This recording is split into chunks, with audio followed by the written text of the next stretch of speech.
Bonjour et bienvenue sur j'aicompris.com. Alors dans cette vidéo, on a un arbre de probabilité et on doit, grâce aux informations qu'on nous donne, compléter cet arbre. L'objectif, c'est de vérifier que vous avez bien compris comment fonctionne un arbre de probabilité. Donc maintenant, comme d'habitude, appuyez sur pause, essayez de faire tout seul cet exercice et on se retrouve juste après pour la correction. Donc allons-y, corrigeons cet exercice. Et ici, dans l'arbre, au premier niveau, vous avez P de A. Et comme P de A vaut 0,4, eh bien ici, on met 0,4.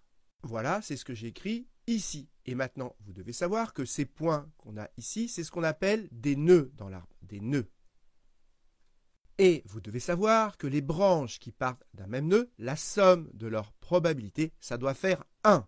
Et de ce nœud, il y a deux branches qui partent, donc ça veut dire que la somme de leur probabilité, ça doit faire 1. Et comme ici, on a 0,4, eh bien ça veut dire que là, on a 0,6 pour que la somme des deux probabilités fasse 1.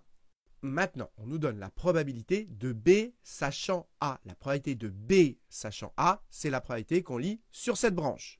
Et donc ici, j'écris 0,1. Et toujours pareil, j'ai deux branches qui partent de ce nœud-là, donc la somme des probas de ces deux branches, ça doit faire 1. Comme ici, on a 0,1. Pour arriver à 1, ici, il faut avoir 0,9. Maintenant, on nous donne la probabilité de B sachant A bar. La probabilité de B sachant A bar, c'est la probabilité qui est sur cette branche. Donc ici, j'écris 0,7.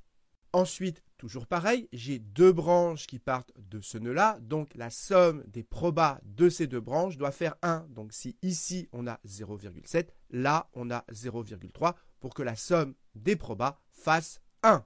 Donc voilà, cette vidéo est terminée, j'espère que vous avez bien compris et comme d'habitude, si vous l'avez appréciée, n'hésitez pas à la partager et à la liker.